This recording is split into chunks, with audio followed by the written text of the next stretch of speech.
समावेशी, बाल केंद्रित व प्रगतिशील शिक्षण का स्वरूप।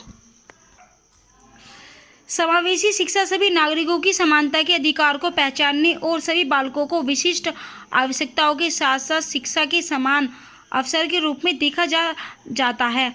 कम प्रतिबंधित वातावरण जो समावेशी शिक्षा अपंग बालकों की शिक्षा, सामान्य स्कूल तथा सामान्य बालकों के साथ कुछ अधिक सहायता प्रदान करने की ओर इशारा करती है। शारीरिक तथा मानसिक रूप से बाधित बालकों को सामान्य बालकों के साथ सामान्य कक्षा में शिक्षा प्राप्त करना, विशिष्ट सेवाएं देकर विशिष्ट आवश्यकताओं को प्राप्त करने के लिए सहायता करती है। समावेशी शिक्षा को निम्नलिखित बिंदुओं के आधार पर और अधिक स्पष्ट किया जा सकता है।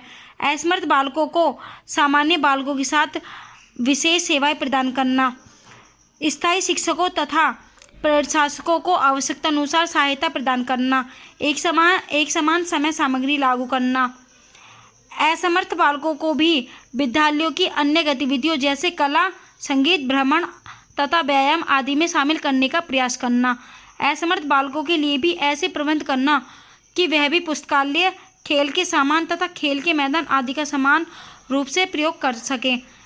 समर्थ तथा असमर्थ बालकों में स्वास्थ्य दोस्ती का रिश्ता असमर्थ बालकों को भी समर्थ बनने के लिए प्रेरित करता है।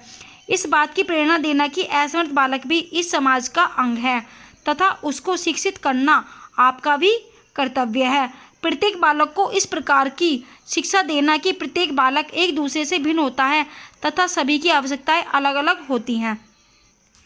प्रत्येक बालक पर व्यक्तिगत ध्यान देना ताकि वह अपने आप को हीन न समझे। माता पिता की समय समय पर सलाह लेनी चाहिए और उस पर उचित ध्यान देना चाहिए।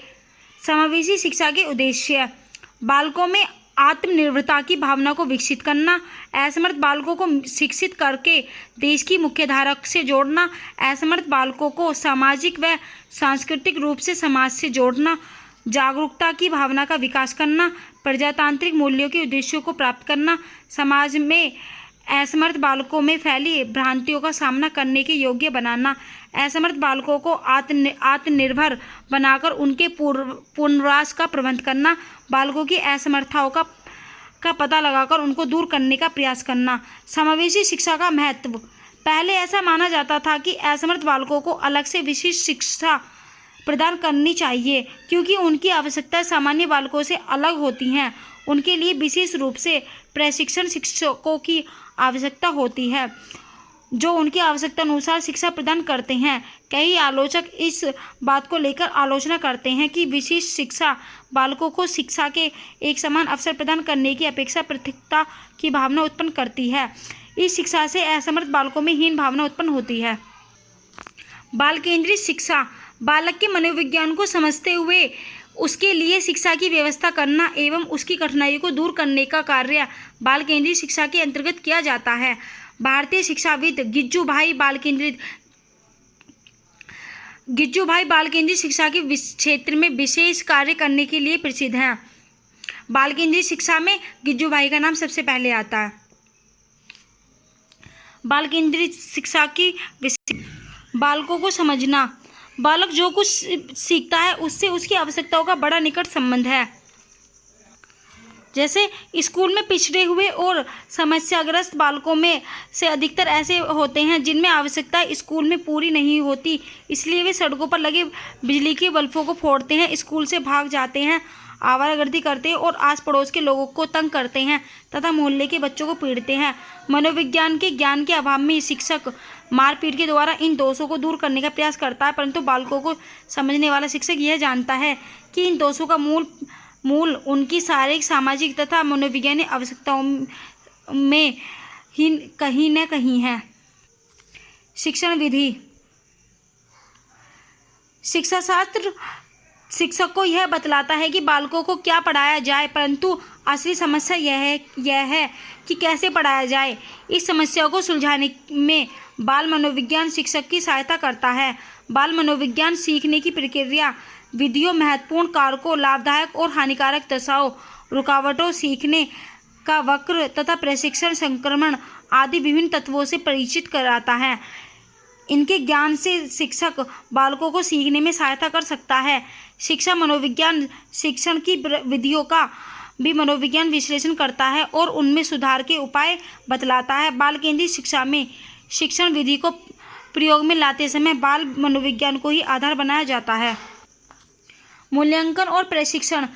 शिक्षण से ही शिक्षक की समस्या हल नहीं होती, उसे बालकों के ज्ञान और विकास का मूल्यांकन और प्रशिक्षण करना होता है।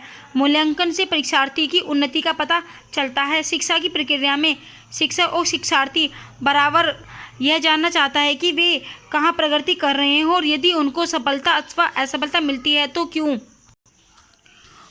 और उसमें क्या परिवर्तन किए जा सकते हैं। इन सब प्रश्नों के सुलझाने में मूल्यांकन के साथ साथ विभिन्न प्रकार के प्रशिक्षणों और मापों की आवश्यकता पड़ती है। बाल केंद्रित शिक्षा में बालक के मूल्यांकन के लिए भी बाल मनोविज्ञान का ज्ञान आवश्यक है। पाठ्यक्रम। समाज और व्यक्ति की आवश्यकताओं को पूरा करने के लिए स्कूल के पाठ्यक्रम का विकास व्यक्तिगत विभिन्नताओं, प्रेरणाओं, मूल्यों और सीखने के सिद्धांतों के मनोवैज्ञानिक ज्ञान के आधार पर किया जाना चाहिए। बाल केंद्रित शिक्षा में इस बात का ध्यान रखा जाता है कि बालक की आवश्यकताएं, उसकी आयु एवं विशेष आवश्यकताओं में उसके गुण, इन सब के अनुरूप की पाठ्यक्रम का विकास हो। क्वेश्चन यहाँ से बन सकता है कि उसकी आयु एवं विशेष आवश्यकताओं में उसके विशेष गुण एवं इन सबके अनुरूप ही पाठ्यक्रम का विकास हो। व्यवस्थापन एवं अनुशासन। बाल केंद्रित शिक्षा में कक्षा एवं विद्यालय में अनुशासन एवं व्यवस्था बनाए रखने के लिए बाल मनोविज्ञान का सहारा लिया जाता है। प्रगतिशील शिक्षा।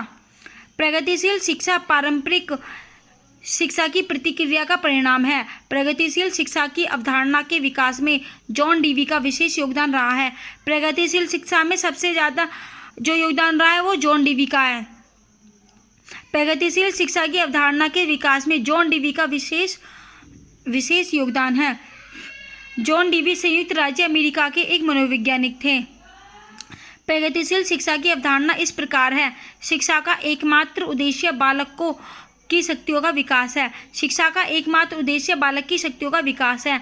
व्यक्ति विभिन्नता के अनुरूप शिक्षण प्रक्रिया में भी अंतर रखकर इस उद्देश्य को पूरा किया जा सकता है। प्रगतिशील शिक्षा यह बताती है कि शिक्षा बालक के लिए है, बालक शिक्षा के लिए नहीं।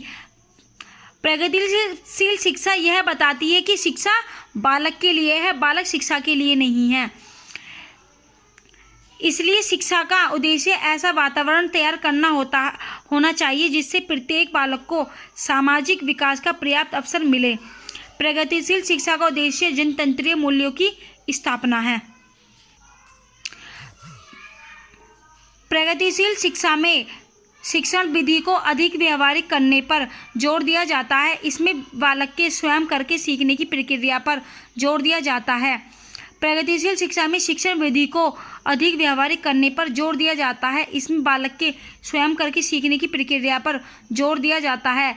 इस शिक्षण पद्धति में बालक के जीवन की क्रियाओं और विषयों में एकता स्थापित की जाती है। यह बालक के जीवन की क्रियाओं के चारों ओर सब विषय इस तरह बांध देता है कि क्रियाओं के द्वारा उनको ज्ञान प्राप्त हो सके। यहाँ पर शिक्षा पद्धति को बालक की रुचि पर आधारित करने की बात आती है। प्रगतिशील शिक्षा के अंतर्गत डीवी ने शिक्षा में दो तत्वों का विशेष महत्वपूर्ण माना है, रुचि और प्रयास को। जॉन डीवी ने किसको महत्वपूर्ण माना है? रुचि और प्रयास को। डीवी की शिक्षा पद्धति संबंधी इन विचारों के आधार पर ही आगे चलकर प्रोजेक्ट प्रणाली का जन्म हुआ, जिसके अनुसार बालक को ऐसे काम दिए जाने लगे जिससे उनमें स्फूर्ति, आत्मविश्वास, आत्मनिर्भरता और मौलिकता का विकास हो। प्रगतिशील शिक्षा में शिक्षक को भी महत्वपूर्ण स्थान दिया गया है। इसके अनुसार शिक्षक समाज का सेवक है। डीवी ने शिक्षा को यहाँ तक महत्व दिया है कि उसे समाज में ईश्वर का प्रतिनिधि कह दिया है। डीवी ने शिक्षक को यहाँ तक महत्व दिया कि उसे समाज में ईश्वर का प्रतिनिधित्व ही कह दिया।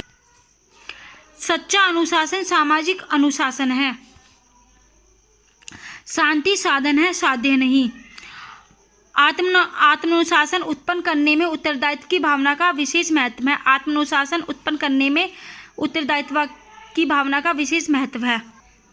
प्रगतिशील शिक्षा में व्यक्ति का शारीरिक, बौद्धिक, सामाजिक और नैतिक सर्वांगीण विकास होता है। प्रगतिशील शिक्षा में व्यक्ति का शारीरिक, बौद्धिक, सामाजिक और नैतिक सर्वांगीण विकास होता है।